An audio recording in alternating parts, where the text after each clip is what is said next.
Ben ora ciloko no topola, ben ora salah. Aja dumi, aja dumi, aja dumi, aja dumi, aja dumi.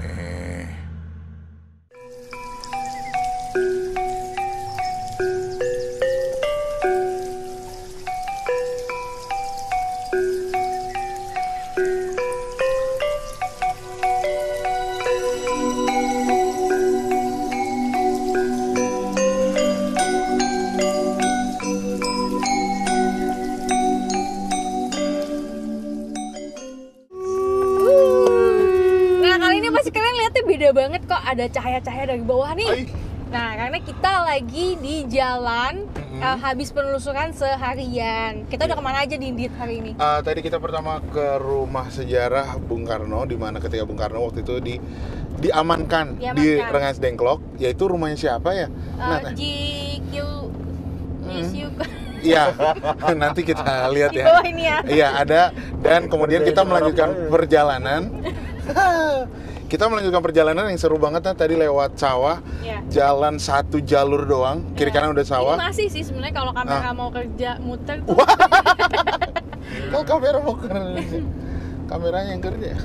Jadi segelap itu jalanannya. Jadi ini menuju makam Syekh Bentong dan makam Syekh Kuro. Gitu, dan tetap bersama dengan Om Semar. Assalamualaikum warahmatullahi wabarakatuh. Iya deh. Iya. Ini udah punya. Udah punya ya. Iya. Oke. Ya, dan ini sebagai pengingat kita bahwa tepat setahun tahun lalu kita Ojodume jalan-jalan ke Jogja. Iya. Dan tahun kemudian kita bersama Nat, dan ada juga tadi ada Om Cakra juga ya. Iya, Om Cakra. Dan ada Om Stefanus, Om Adek untuk melakukan perjalanan. Nah, silakan cerita dulu kali Nat yang di rumah tadi Bung Karno. Oke. Kalau di rumah sejarah tadi Rengas Dengklok seru banget, energinya kuat banget. Kalau secara aku si amatir ngerasainnya tuh karena energinya gede banget, kaki sampai gemetar. Betul. Karena tenaganya benar-benar abis. Betul. Kalau menurut Om Semar gimana? Menurut apa nih? Ya menurut Om Semar tadi gimana energinya sih? Kalau di rumah itu tadi energi besar itu di ruang tengah. Memang tempat perumusan proklamasi Indonesia itu berada di tengah. Kan kalau dari kanan. Jadi di sini ada Arab, jadi ngumpet. Jadi kalau lihat di shoot ada Uwais kita. Jadi ya pokoknya energi besarnya di ruang tengah, dan nama ada di tempat tidur di mana Bung Karno bermalam dan tidak tidur juga. Maksudnya dia bergadang lah ya, karena memang situasinya memang sedikit pelik lah buat dia gitu. Nah, kalau Ki Adek nih, tadi Ki Adek selalu bilang, wow ini banyak banget penjagaannya, dan Ki Adek selalu menyebut ada sosok naga di atas rumah. Tuh gimana Ki? Ya, jadi memang rumah itu memang dimiliki oleh sosok keturunan Tionghoa yang sangat membela NKRI. Dan di saat tempat persembunyian dari Bung Karno untuk merumuskan naskah proklamasi itu, warga dari daerah Kerawang khususnya Rengas Dengklok itu sudah menyiapkan dalam arti kata menyiapkan dalam bentuk benteng goib.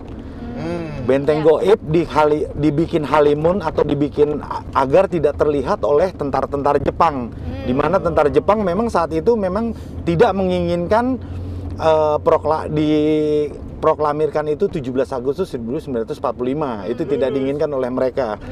Jadi gimana caranya supaya tentara Jepang itu tidak mengetahui, dibikinlah tembok gaib pengalimunan, dan ditanam juga beberapa energi goib yang sampai sekarang masih ada, yang tadi kita juga sama-sama merasakan.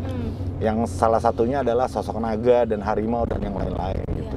Nah Ki, ini menarik sih, kayak suka dengar kan zaman dulu tuh penjajah kalau ngelihat orang-orang pribumi tuh mereka nggak bisa lihat karena kayak disembunyiin secara goib. Itu benar Ki, ada apa? Betul, karena itu adalah sebuah keilmuan dari nenek moyang Nusantara, namanya ilmu halimun. Oh, ilmu halimun. Betul.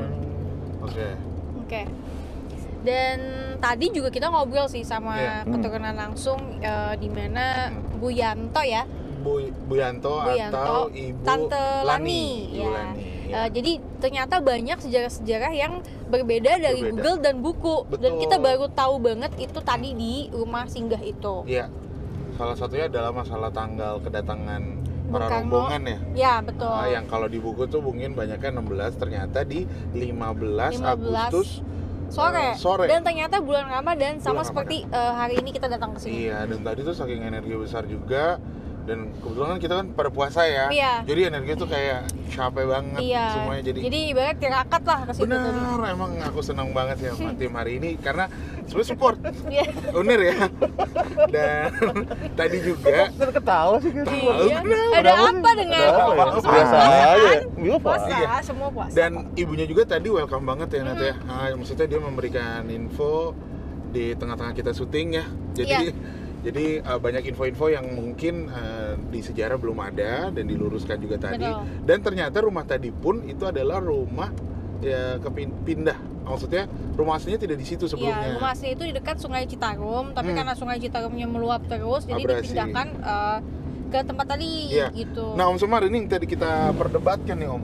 Tapi kan ternyata itu rumah bukan rumah asli ketika kegiatan itu berlangsung, peristiwa itu berlangsung. Di mana rumah sebelumnya yang ada kegiatan Bung Karno dan semuanya itu adalah di rumah yang pertama, lokasi pertama.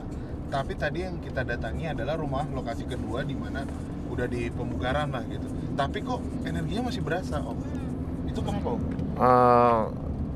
Kalau misalnya sejarahnya aku nggak tahu sih, cuman karena memang sebenarnya orang-orang itu kan membawa banyak energi ke sana. Energinya itu maksudnya ada residu-residu energi memang yang dibawa sama orang-orang yang mengunjungi ke sana. Dan sejarah-sejarahnya pun juga masih terbawa sih sebenarnya sih. Okay. Aku juga nggak tahu sebenarnya itu rumah aslinya yang dipindahkan atau memang lokasi rumahnya yang berbeda gitu. Itu menurut sejarah aku nggak tahu gimana, cuman yang pasti energinya itu masih sama gitu. Oke. Nah, kalau adik mungkin jadi gimana perawan Adik tadi? Kalau menurut saya yang ini ada juga hubungannya dengan Bapak Sukarni. Jadi Bapak Sukarni itu adalah orang yang memiliki kelebihan ya, ilmu kebatinan. Okay. Dan juga beliau juga yang telah menyiapkan yang tadi seperti yang saya bilang, ilmu pangalimunan dan lain-lain. Jadi kenapa rumah itu dipindah dan energinya masih ada? Karena rumah yang dipindahnya itu di bedol, maksudnya rumahnya itu aja, rumah asli. Cuman tempatnya nggak asli, jadi dipindah. Berarti ya make sense kalau misalnya betul. Sama. Sampai perabotannya sekecil apapun itu dipindah semua ke tempat yang tadi. Nah, Ki, ini menarik. Kalau mindahin rumah gitu pasti pakai ilmu dong. Selain pakai tukang ya, kan ada opsi pakai tukang. Nah, ini pakai ilmu, oke. Memang kalau rumah zaman dulu yang model kayu segala macam itu kan bisa dibongkar pasang ya. Knockdown. Iya, jadi dari tiang-tiangnya semua kecuali pondasi. Kalau pondasi mungkin rumah yang baru disesuaikan dengan pondasi rumah yang lama itu aja. Oke. Ya, itu seputar rumah singgah Ngasting Plok tadi. Oke. Dan yang menarik adalah destinasi kita kedua, yaitu makam Syekh Bentong. Betul. Atau Tan Goh Wat. Ya. Gitu. Dan nanti kita akan bahas lebih dalam lagi tentang siapa sih sosok Tan Goh Wat atau Syekh Bentong ini. Dan juga ternyata makam tersebut bersampingan atau satu area dengan makam Syekh Kuro. Dan kita punya sebuah kejadian yang tidak disangka-sangka ya. Iya. Nanti kita akan cerita. Jangan kemana-mana. Tetap di Ojo Duma Series, like, comment, and subscribe.